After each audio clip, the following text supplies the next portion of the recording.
இயேசு கிறிஸ்துவின் இனிதான நாமத்தினாலே இந்த புதிய நாளிலும் தேவனுடைய ஜீவனுள்ள வார்த்தையின் மூலமாய் உங்களை சந்திப்பதில் நான் கர்த்தருக்குள் மகிழ்ச்சி அடைகின்றேன். 2 கொரிந்தியர் 9:8. மேலும் நீங்கள் எல்லாவற்றிலும் எப்பொழுதும் சம்பூர்ணமுடையவர்களாயும் சகலவித நற்கிரியைகளிலும் பெருகிறவர்களாயும் இருக்கும்படிக்காக தேவன் உங்களிடத்தில் சகலவித கிருபையையும் பெருக செய்ய வல்லவராயிருக்கிறார். 2 Corinthians chapter 9 verse 8. And God will generously provide all you need.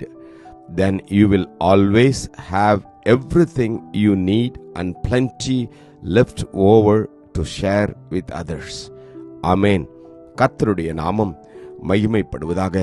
எனக்கு அன்பான தேவனுடைய ஜனமே, நம்மை பார்த்து தேவன் இந்த நாளிலே சொல்கிற காரியம் என்ன? நாளுக்கு நாள் நம்மிலே தேவனுடைய நற்குணங்கள் நற்காரியங்கள் பெருக வேண்டும் என்று கர்த்தர் விரும்புகின்றார். நாம் ஒவ்வொருவரும் எப்பொழுதும் எல்லாவற்றிலும் சம்பூர்ணமாய் இருக்கும்படியாகத்தான் தேவன் விரும்புகின்றார். அதற்காகவே தன்னுடைய குமாரனாகிய இயேசு கிறிஸ்துவை இந்த உலகத்திற்கு அனுப்பினார். அவர் நமக்கு வழியை அவர் காட்டிச் சென்றிருக்கிறார். நாம் எப்படி வாழ வேண்டும் என்பதை அவர் நமக்கு போதித்தது மாத்திரமல்ல, அதன் பிரகாரமாய் வாழ்ந்து சென்றிருக்கிறார். எனவே நாம் சகலவித நற்கிரியைகளிலே பெருக வேண்டும் என்று அவர் விரும்புகின்றார். அப்போதுதான் தேவன் உங்களையும் என்னையும் அவருடைய பிள்ளையாய் மாற்றி அவரைப் போல நாம் வாழும்படியாய் நமக்கு அவர் உதவி செய்வார். தேவன் நம்மிடத்துல சகலவித கிருபையை பெருக செய்ய வேண்டும் என்றால் நாம் ஒவ்வொருவரும் எப்பொழுதும் நற்கிரியைகளை செய்கிற பிள்ளைகளாய் இந்த உலகத்துல வாழ வேண்டும். நற்கிரியைகள் என்றால் என்ன? நம்மளிடத்துல விசுவாசம் நம்மிலே பெருக வேண்டும், நம்மிலே நம்பிக்கை பெருக வேண்டும். கர்த்தருடைய வார்த்தையின்படி நாம் வாழ நம்மை நாம் அர்ப்பணிக்க வேண்டும். தேவனுடைய கிருபை நம்முடைய வாழ்க்கையில பெருக வேண்டும். நாம் அநேகருக்கு ஆறுதலை சொல்கிற பிள்ளைகளாய், அநேகருக்கு உதவுகிற பிள்ளைகளாய் இருக்க வேண்டும்.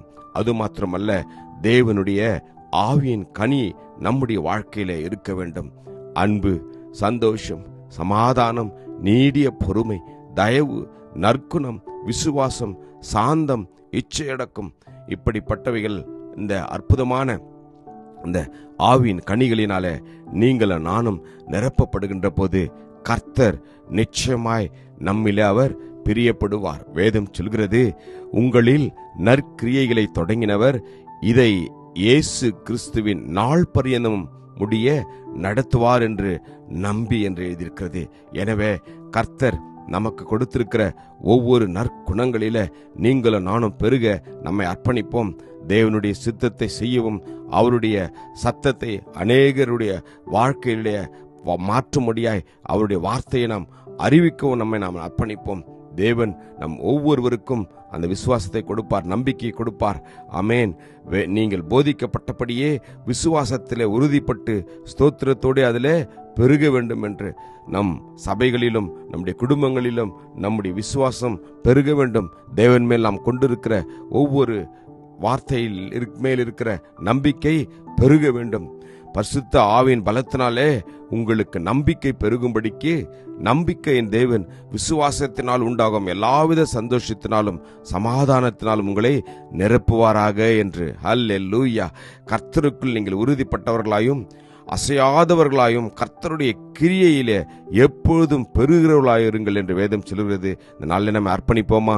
அற்புதத்தை பெற்றுக்கொள்வோம். கிருபையும் இரக்கமும் நிறைந்த நல்ல தகப்பனே, இந்த நல்ல நாளுக்காக உமக்கு நன்றி ராஜாவே.